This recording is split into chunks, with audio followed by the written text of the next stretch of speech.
오늘 함께 나누실 말씀은 로마서 12장입니다. 로마서 12장 1절, 2절 말씀입니다. 로마서 12장 1절, 2절 말씀 저희들이 함께 합독해서 읽도록 하겠습니다. 함께 읽습니다. 그러므로 형제들아 내가 하나님의 모든 자비하심으로 너희를 권하노니 너희 몸을 하나님이 기뻐하시는 거룩한 산 제물로 드리라. 이는 너희가 드릴 영적 예배니라.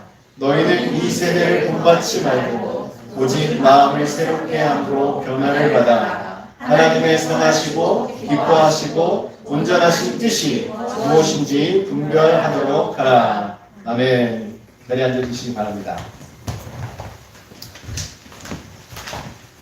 네, 오늘 말씀의 제목은 하나님께서 기뻐하시는 자입니다. 하나님께서 사람을 창조하신 목적이 무엇입니까? 네, 제가 말씀드릴 줄 알고 가만히 기다리시는 거죠? 네, 하나님이 사람을 창조한 목적은 사람을 통해서 영광을 받으시기 위함입니다. 다시 말씀드리면 하나님께서는요 사람을 지으시고 사람을 통해서 기쁨을 누리기를 원하셨던 거예요. 이 천지 모든 만물을 하나님께서 창조하셨지만 그 중에 사람은 하나님의 형상대로 지음을 받았습니다.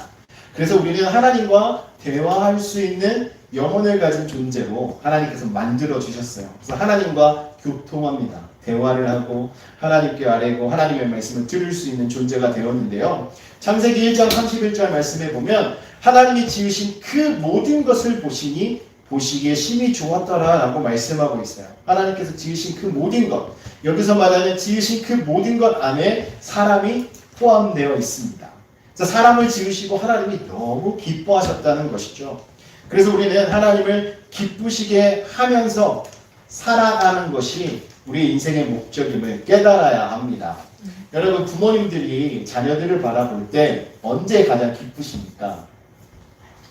네, 부모님 말씀을 잘 들을 때, 또 부모님이 원하시는 그 뜻을 자녀들이 어떻게 알고 그대로 행동하는 모습을 보면 그냥 입가의 미소가 사라지지 않습니다. 그렇죠?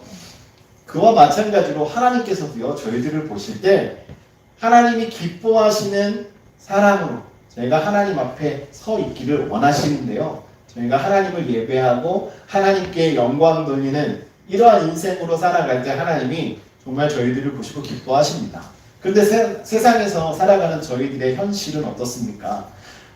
아무리 예배를 하려고 집중하려고 해도 방해하는 요소가 군데군데 너무나 많이 있어요. 그러다 보니까 어떤 분들은 정말 하나님 뜻대로 하나님 말씀대로 살아가시고 또 하나님께 예배에 힘쓰면서 살아가시는데 또 어떤 분들은 그냥 이 세상 속에서 세상과 마찬가지로 똑같이 동화되어서 살아가는 경우를 저희들이 볼 수 있습니다. 그러다 보니까 하나님께서 그 영혼들을 바라볼 때는 기뻐하실 수가 없는 거죠. 하나님을 예배하는 영혼들을 볼 때는 기쁘시겠지만 세상 속에서 죄 가운데 살아가는 영혼들을 볼 때는 하나님이 너무나 마음 아프실 거예요. 사도 바울이 오늘 본문 말씀을 시작할 때 그러므로 라고 시작하고 있습니다. 그렇죠? 그러므로 라고 시작하고 있는 그 이유는요. 바로 앞에서 언급하고 있는 로마서 1장부터 11장까지의 내용을 말해놓고 그러므로 라고 말하는 거예요.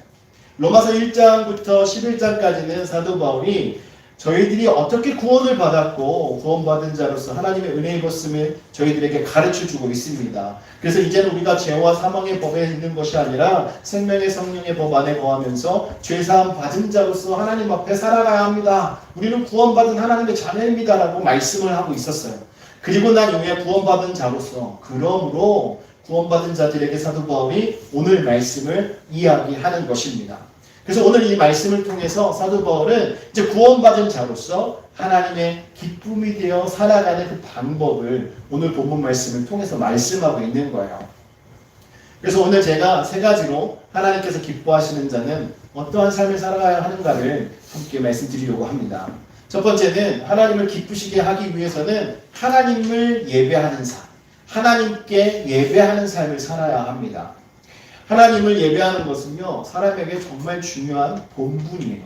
예배함으로써 하나님께 영광 돌리는 것이죠.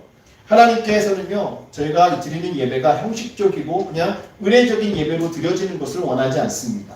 하나님께서는요 정말 영적으로 저희들이 드리는 예배를 원하고 계시는 사도 바울이 가르쳐주고 있는데요. 1절 하반절 말씀에 보시면 너희 몸을 하나님이 기뻐하시는 거룩한 산 제물로 드리라. 이는 너희가 드릴 영적 예배니라 라고 말씀합니다.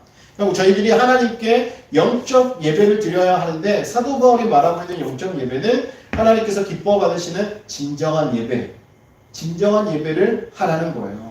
그래서 사람이 예배를 하는 것이 진정으로 하나님과 관계가 올바로 맺어져 있고 하나님이 우리를 구원하셨음을 믿고 하나님께 예배하는 자들은 전심으로 예배하겠지만요, 어떤 분들은요 그냥 하나의 종교 행사로 여기는 사람들이 있어요. 또 군대 같은 경우 한국에서는요 교회 가는 것을 종교 행사에 간다라고 표현을 합니다. 그래서 각각 종교에 가는 시간인 거예요. 그렇게 말하는 분들은 하나님이 어떤 분인지 잘 모르는 거죠. 예배하는 것이 그냥 하나의 행사이고 그냥 종교 생활일 뿐인 것입니다.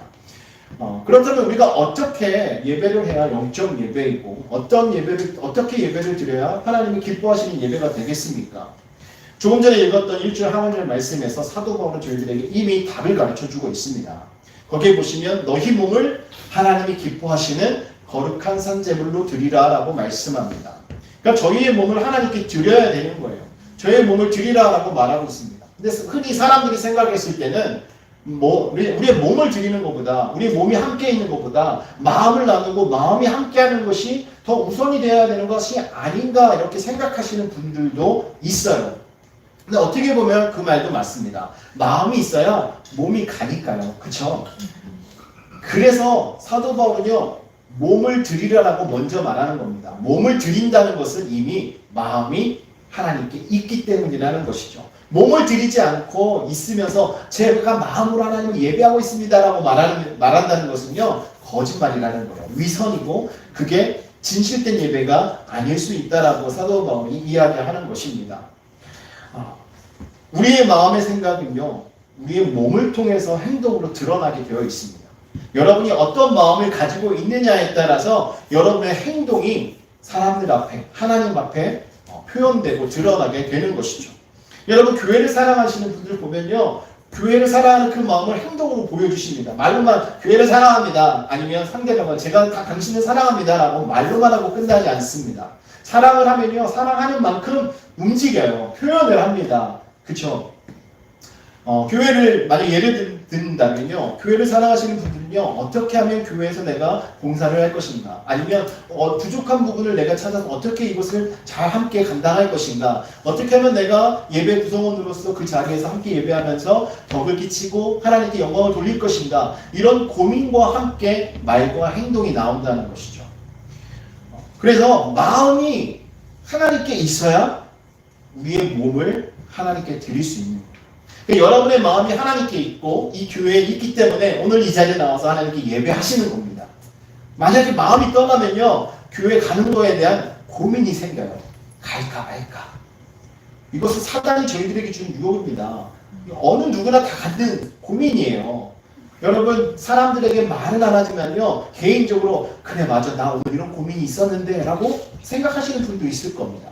비단 예배 문제만이 아닙니다. 하나님께 헌금할 때도 그래요. 하나님께 우리의 마음이 있으면 헌금 하나님께 드리는 것이 그렇게 아깝지 않습니다. 그런데 어느 분들은요 어느 순간이 되거나 또 환경적으로 어려운 일이 생겼을 때 하나님께 헌금하는 거에 대해서 주저하는 경우가 있습니다. 왜냐하면 하나님께서 나를 이해해 주시겠지, 하나님이 나의 형편을 아시니까 이런 마음을 주신다, 이런 마음이 생긴다는 거죠.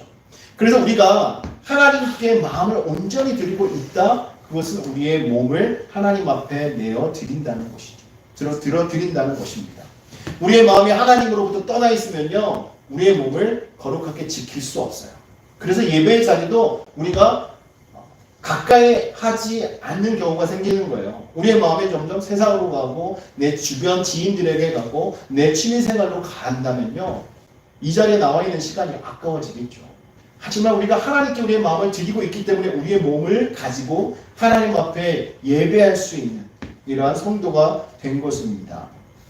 여러분 우리가 성경에 보면 이런 말씀이 있어요. 요한일서 3장 15절에 보면 그 형제를 미워하는 자마다 살인하는 자다 라고 말합니다. 이 말이 왜 나왔냐면요 우리의 마음을 어떻게 가지고 있느냐에 따라서 그 행동이 드러난다는 것이죠. 미워하는 것 자체가 살인하는 것과 같다라고 표현하는 것은 우리가 어떤 마음을 가지고 있느냐가 우리들의 행동을 좌우함을 보여주고 있는 것입니다. 그래서 우리의 마음이 정결해야만이 우리의 행동도 정결한 행동이 나오는 거예요.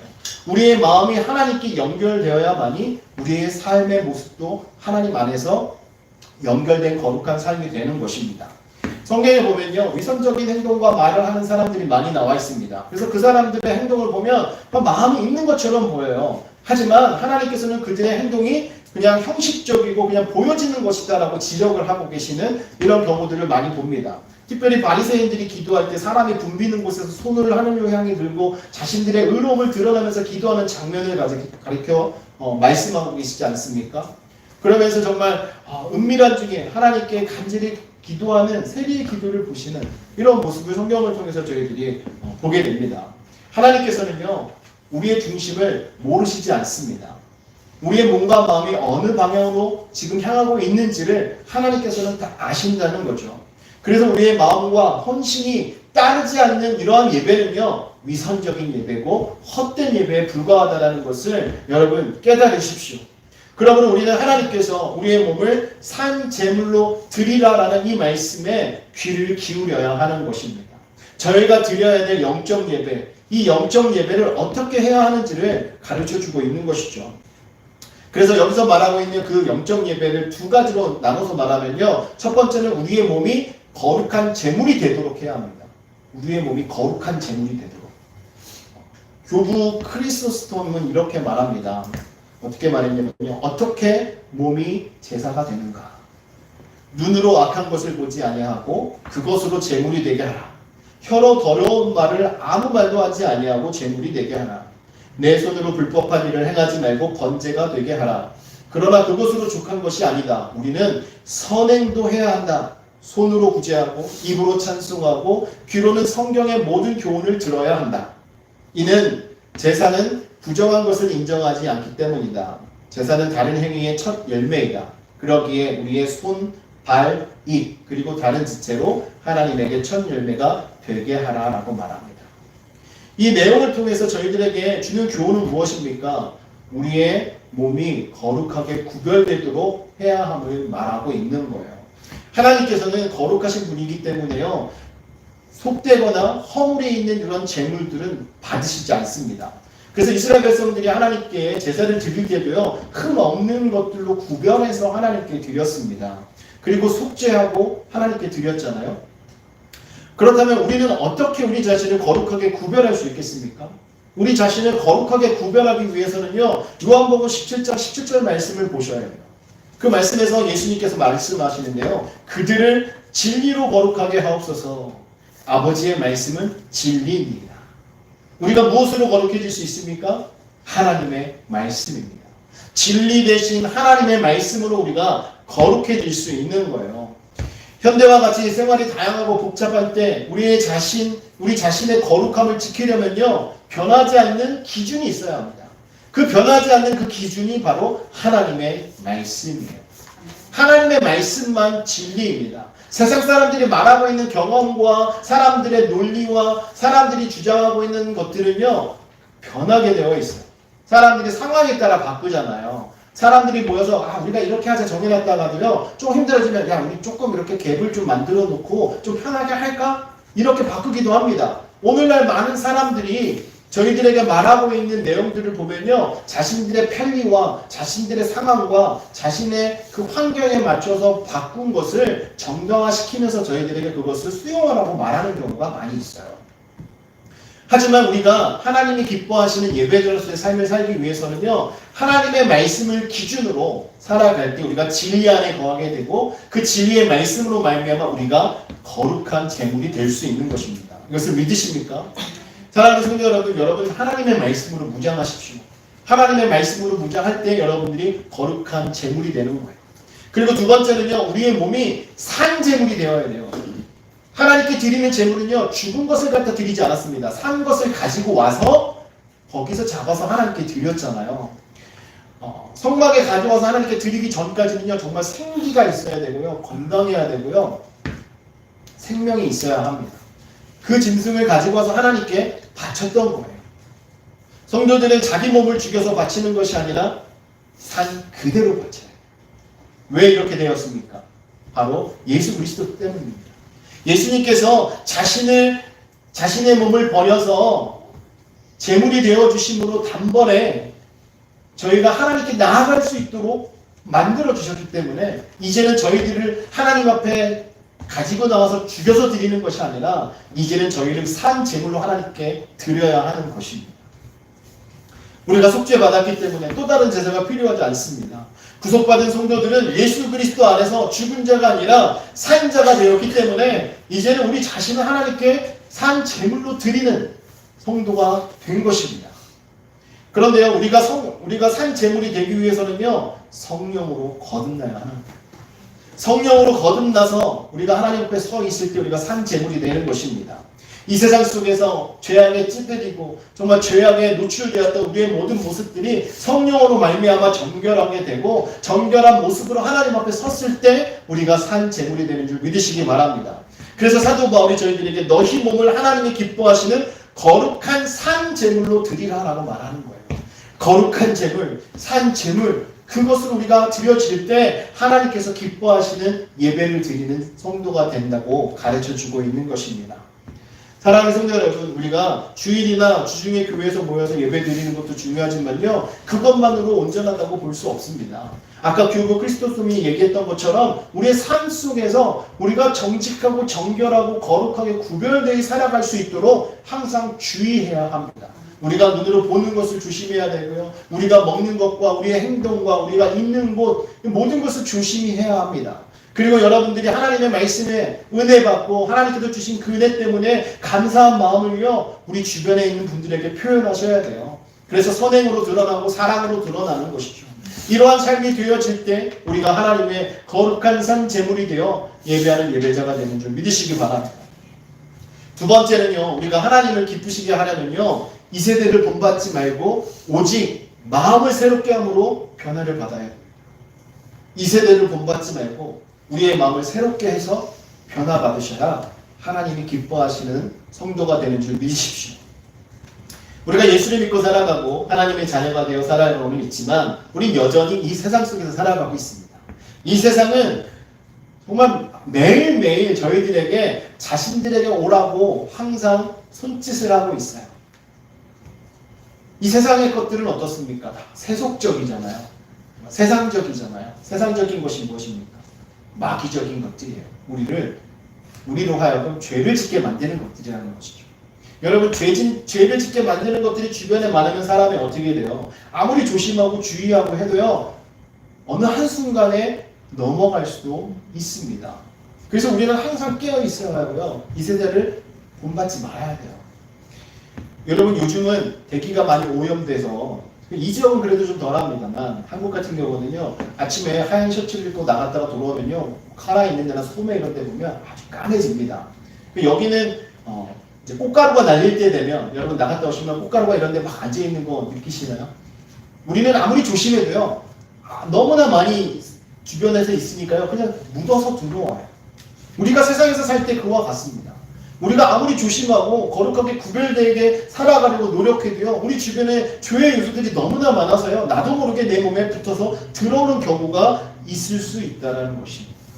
창문을 꼭꼭 닫아도요, 정말 어디를 통해서 들어오는지 꽃가루들이 들어옵니다. 한국에서 제가 살 때 저희 동네는요, 연탄 공장이 있었어요. 그래서 석탄 나르는 기차가 계속 다니고요, 그러다 보니까 아침에 나가서 학교 갔다가 나와서 이제 친구들 놀고 들어오면 코 밑이 아주 까매집니다.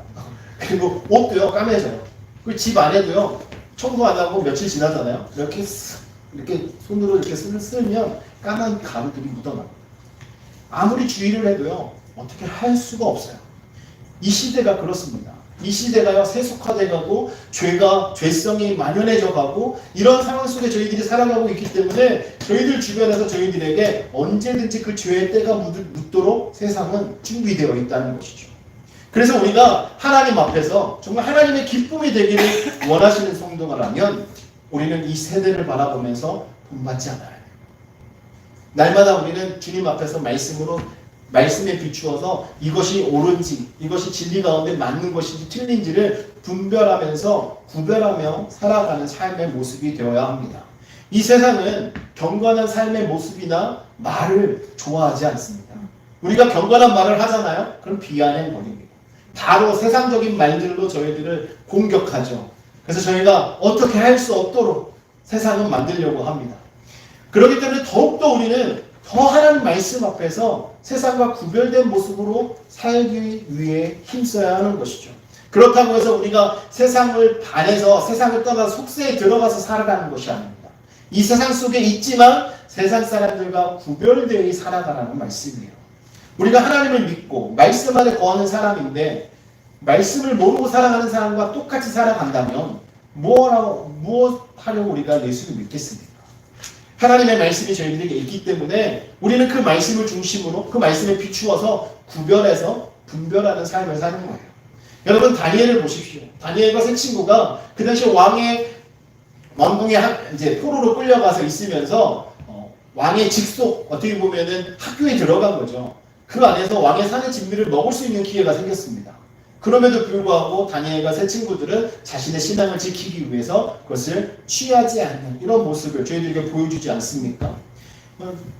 우상에게 드려졌던 것으로 자신들을 더럽히고 싶지 않았던 거예요. 하나님의 사람으로 구별되고 싶었던 것입니다. 그래서 결정하고 결단하고 움직이는 모습을 저희들에게 보여주지 않습니까? 여러분 이러한 결단은요 결코 저희들을 편하게 만들지 않습니다. 다니엘과 세 친구도 그 결단으로 인해서 당한 고통과 고난이 있었습니다. 여러분 저희가 이 세상 속에서 세대를 본받지 않고 구별된 성도로 살아갈 때 저희들에게 닥쳐오는 시험과 어려움이 분명하게 있을 것입니다.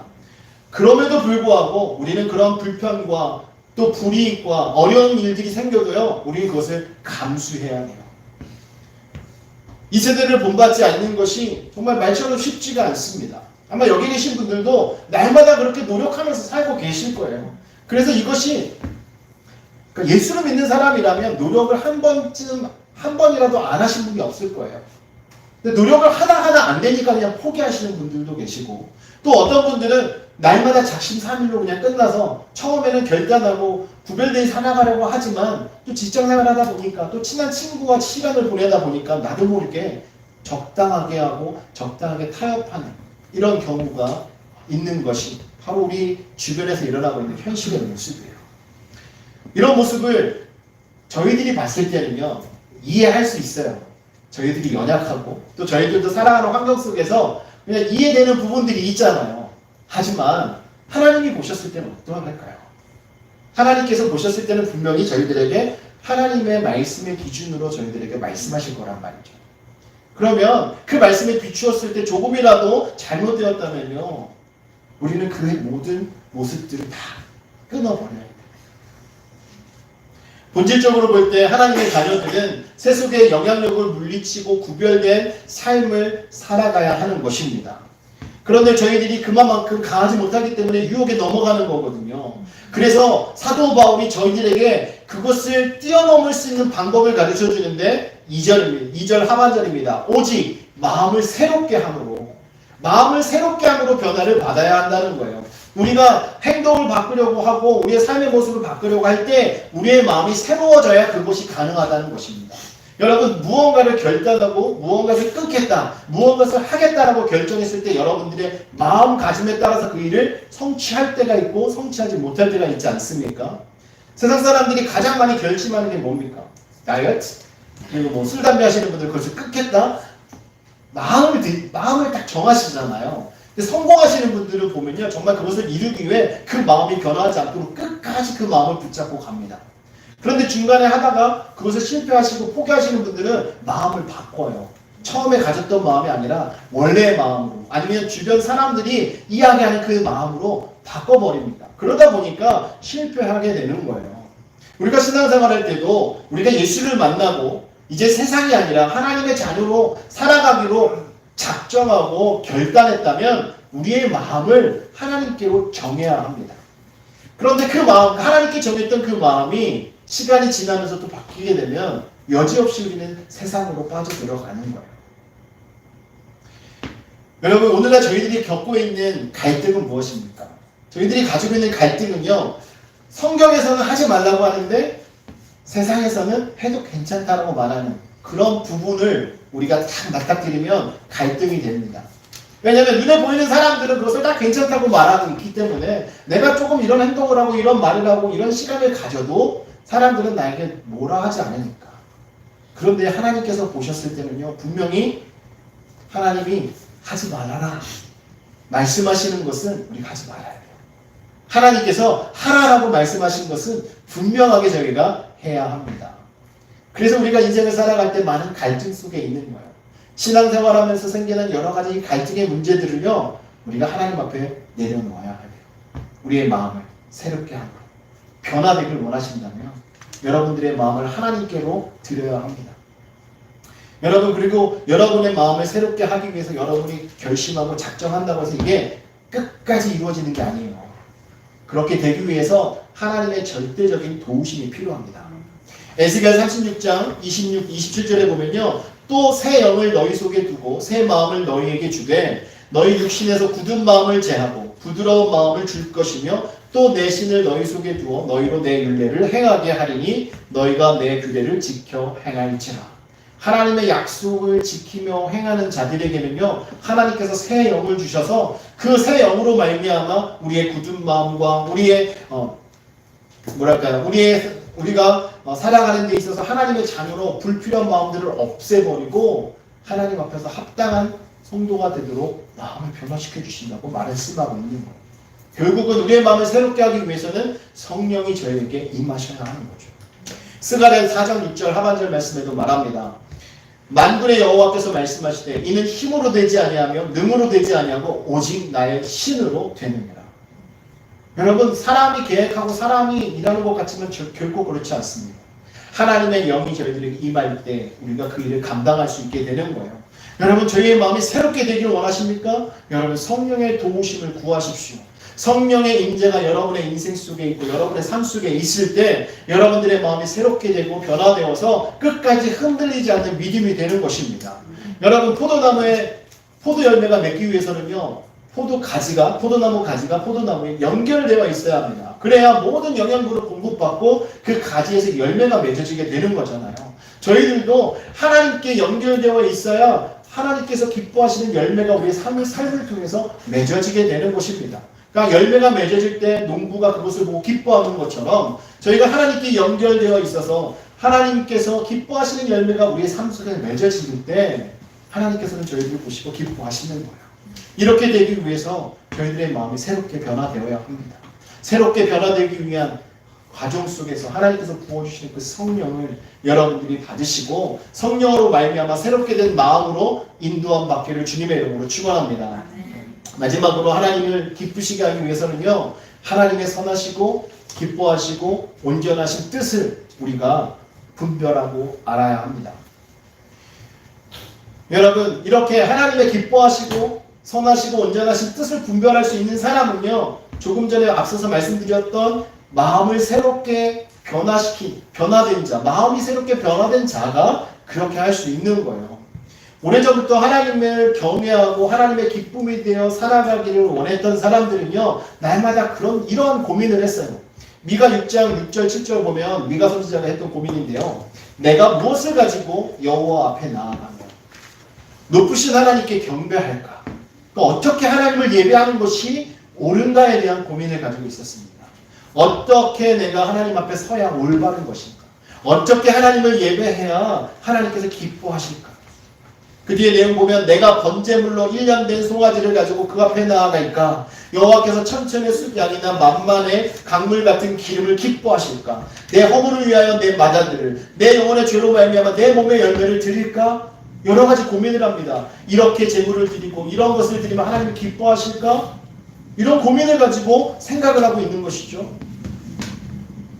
그런데요, 미가 선지자가 깨달은 것은 아무리 이렇게 파격적인 제물을, 정말 많은 제물을 드리고 값진 것을 드리고 내가 아끼는 것을 하나님께 드린다 할지라도 하나님께서 기뻐하시지 않는 제물이 될 수도 있음을 말합니다. 그래서 8절 말씀에 보면 이렇게 말해요. 사람아, 주께서 선한 것이 무엇임을 내게 보이셨나니 여호와께서 내게 구하시는 것은 오직 정의를 행하며 인자를 사랑하며 겸손하게 내 하나님과 함께 행하는 것이 아니냐. 아무리 값진 것을 드려도 그 마음속에 하나님을 진정으로 사랑하고 하나님의 말씀대로 살아가는 순종의 모습이 없으면, 하나님의 뜻을 알아 행동하는 이런 모습이 없으면 소용이 없다라고 말하는 것입니다. 다양한 재물을 드려도, 아브라함처럼 독자 이삭을 하나님께 드린다 해도요, 하나님의 말씀에 순종하지 않고 하나님의 뜻을 바르게 알지 못하고 행동하는 거라면 하나님이 받지 않으신다는 거예요. 하나님은 그런 재물들을 원하시는 게 아니에요. 하나님이 아무리 많은 짐승들을 가져다 바쳐도, 아무리 저희들의 많은 것을 드려도 그걸 원하는 것이 아니라 저희가 하나님의 기뻐하시는 뜻, 하나님의 온전하신 뜻, 하나님의 선하신 그 뜻을 알고 행동하는 것을 원하신다는 거예요. 저희가 오늘 나와서 이렇게 예배하는 것도요, 하나님께서 기뻐하시는 이 자리이기 때문에 저희들이 그것을 깨닫고 나와서 예배하는 것입니다. 하나님이 저희들에게 예배하는 걸 원하심을 우리가 알고 있기 때문에 저희가 나와서 예배하는 거예요. 여러분의 몸과 마음을 하나님 앞에 드리는 것, 이것이 하나님이 기뻐하시는 제물이 됨을 믿으시기 때문에, 여러분들이 그런 삶을 살아가면서 드리기 때문에 하나님의 기쁨이 되는 줄 믿으시기 바랍니다. 여러분, 우리가 이렇게 구별된 예배를 하나님께 드릴 때 하나님은 그 어떤 제물을 드리는 것보다도 기뻐하세요. 그래서 가장 먼저 우리가 예배하면서 깨달아 알아야 할 것은 하나님의 선하시고 온전하시고 기뻐하시는 뜻이 무엇인가요? 하나님의 뜻이 어디에 있는가를 알고 예배를 해야 하는 거예요. 여러분, 이사야 1장에 보면요, 그 당시에 이사야 선지자가 있던 당시의 시대의 모습을 이야기하고 있습니다. 그때는요, 유대 사회가 너무나 불의했어요. 왕부터 일반 백성에 이르기까지 대제사장이나 서기관이나 모든 사람들이 하나님을 올바르게 섬기지 않았고 우상을 섬겼습니다. 그러다 보니까 사회가 부패하고 부정하고 과부와 고아들을 돌아보지 않고 정말 많은 사람들을 힘들게 하는 이런 시대였습니다. 그런데요, 그렇다고 해서 이 사람들이 하나님을 예배하는 것을 게을리 했느냐? 그렇지 않습니다. 성전에서 드려지는 예배는요, 또 성대하게 많은 제물을 드리면서 하나님께 예배를 했어요. 절기 때마다 하나님께 예배를 했습니다. 그런데 하나님께서는 그 예배를 기뻐 받으시지 않았다라고 말씀하고 있어요. 그 사람들이 했던 행동은요, 그냥 종교적인 행동이 된 것입니다. 그 사람들이 했던 제사는요, 하나님의 뜻을 온전히 알지 못하고 했던 제사였던 거예요. 하나님은요, 우상 숭배를 원하시지 않습니다.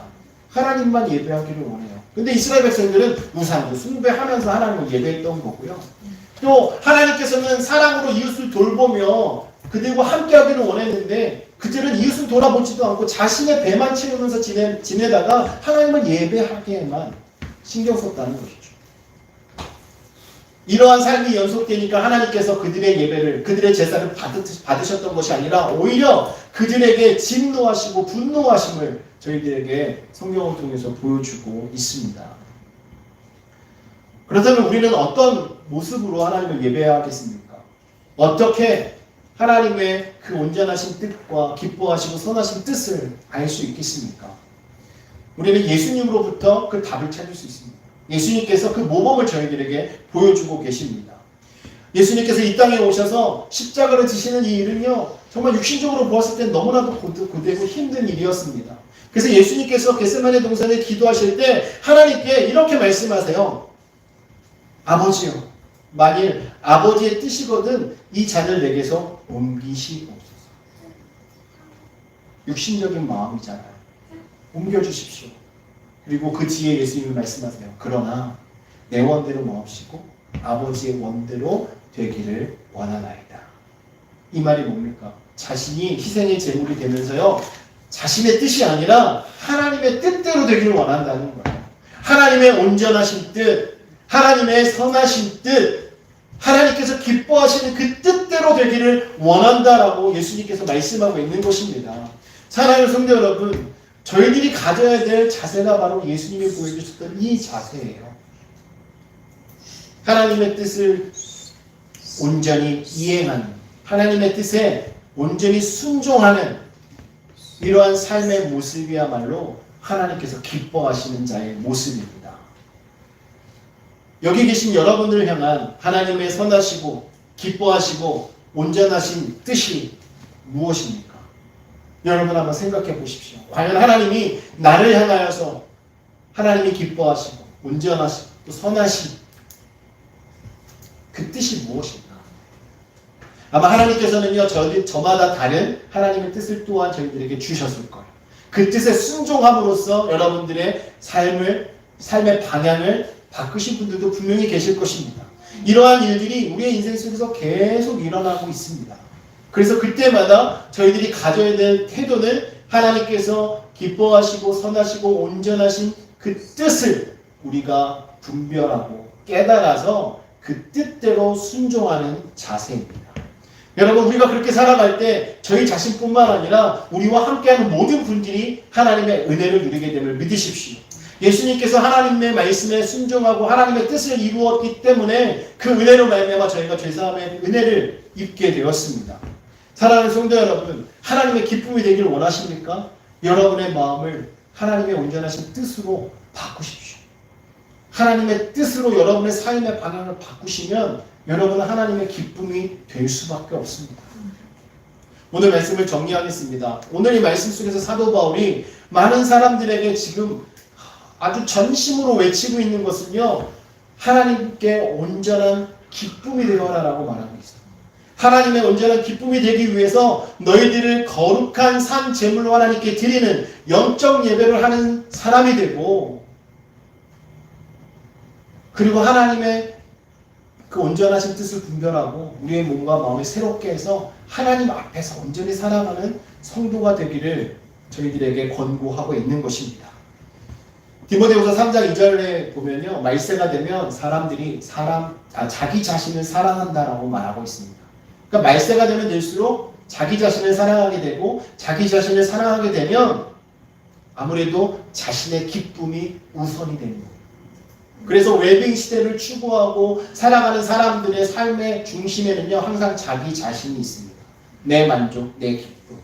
하지만요, 저희가 말세가 될수록 저희들이 가져야 될 태도는 하나님의 기쁨이 되기 위해서 살아가야 돼요. 하나님을 사랑하는 자가 되어야 합니다.